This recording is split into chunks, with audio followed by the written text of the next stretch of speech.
ओम नमस्ते। आइए आज की चर्चा प्रारंभ करते हैं। अथर्ववेद का मंत्र है, 10वें मंडल का 8वें का 22वां मंत्र। ओम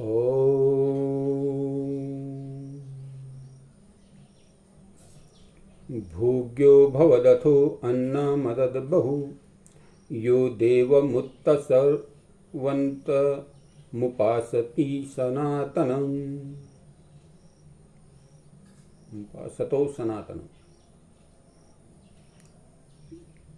यह जो ज्ञानी पुरुष उत्तरावंतम अत्युत्तम गुण वाले सनातनम सदा एक रस देवम स्तुति के योग्य परमेश्वर को उपासतो उपासना करता है, वह भोग्य भाग्यशील भवत है।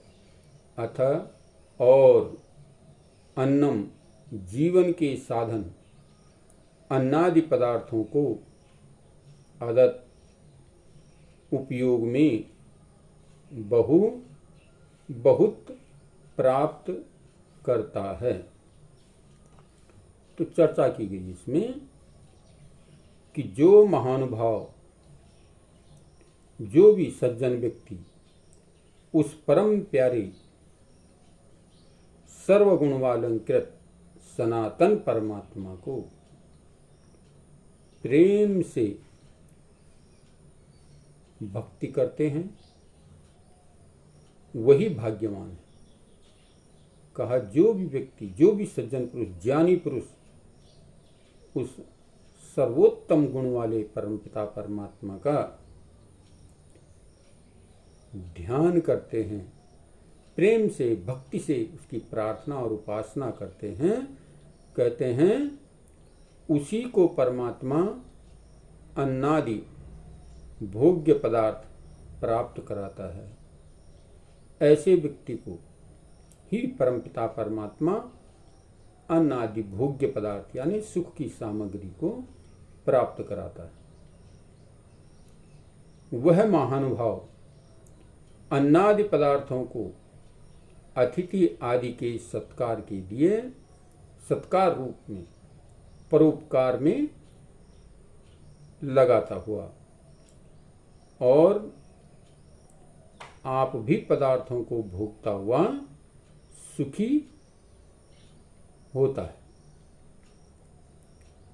कहा जो व्यक्ति उस परमपिता परमात्मा का सर्वानंद सर्वगुण संपन्न परमपिता परमात्मा का प्रेम पूर्वक, भक्ति पूर्वक, श्रद्धा पूर्वक चिंतन करता है, उपासना करता है, प्रार्थना करता है, उसी को परमपिता परमात्मा अन्नादि भोग्य पदार्थ जो है, अन्नादि भोग्य पदार्थों का भंडारण देता है। जो अतिथियों का, सज्जनों का सत्कार करते हुए और स्वयं भी उसका उपभोग करते हुए आनंद को प्राप्त होता है। तो बहुत सुंदर बात इसमें कही गई है कि जो व्यक्ति बड़ी श्रद्धा और भक्ति, क्योंकि आनंद का भंडार, समस्त अन्न का भंडार, समस्त संसार का जो है, समस्त ज्ञान का भंडार, समस्त विद्याओं का भंडार वो परमपिता परमात्मा है। और जो व्यक्ति बड़ी श्रद्धा भक्ति से निरंतरता बनाए हुए उस परमपिता परमात्मा का चिंतन करता है, तो परमात्मा उसको दिव्य गुणों से अलंकृत कर देते हैं। अन्न आदि भंडारण सामग्री उसको जो है खूब प्राप्त करा देते हैं, जिससे वो श्रेष्ठ सत्कार करता हुआ, श्रेष्ठ सज्जनों का सत्कार करता हुआ स्वयं भी उसका जो है उपभोग करता हुआ जो है सुख को प्राप्त होता है। वही जन, वही व्यक्ति सुख प्राप्त कर सकता है जो बड़ी श्रद्धा और भक्ति से परमात्मा का चिंतन करता है। उस सर्वगुण संपन्न परमपिता परमात्मा का जो है ध्यान करता है। तो ये मंत्र बतला रहा है कि हमें निरंतर उस श्रेष्ठ परमपिता परमात्मा का चिंतन करना, उस शक्ति का चिंतन करना चाहिए जो शक्ति संपूर्ण विश्व को संचालित कर रही है, चला रही है। उसको नियमों में बांध करके जिस शक्ति ने इसको रखा हुआ है, वही शक्ति के भंडारण हम उस परमपिता परमात्मा का अगर ध्यान पूर्वक चिंतन करते हैं, मनन करते हैं, उपासना करते हैं, तो वह परमपिता परमात्मा हमें सुखों का भंडार दे देता है। हम सुखपूर्वक जीवन व्यतीत करते हैं। तो इस प्रकार से इस मंत्र में चर्चाएं हैं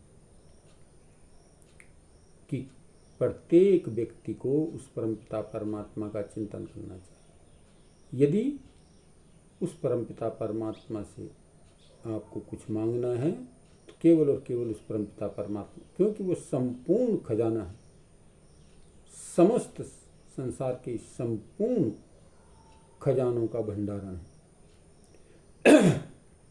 तो हमें वहीं से लेना चाहिए, वहीं से मांगना चाहिए। हमें कभी भी एक दूसरे के आगे हाथ नहीं फैलाना चाहिए, बल्कि भक्तिपूर्वक, श्रद्धापूर्वक, प्रेम पूर्वक, क्योंकि श्रद्धा से किया हुआ कार्य ही सफल होता है।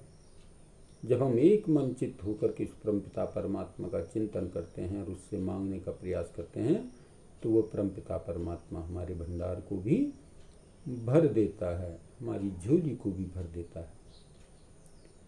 तो इसलिए मंत्र बड़ी विस्तृत चर्चा कर रहा है कि हमें जो है केवल और केवल उस परमपिता परमात्मा का ही चिंतन करना चाहिए, हमें उसी का ध्यान करना चाहिए, क्योंकि वो समस्त खजानों का भंडारण है। और हमें जो कुछ भी प्राप्त करना है तो हमें उस परमपिता परमात्मा से ही प्राप्त हो सकता है। इसलिए हमें निरंतरता बनाए हुए उस परमपिता परमात्मा का चिंतन करना चाहिए। तो आइए आज की चर्चा को यहीं पर विरमित करते हैं। ओम शम।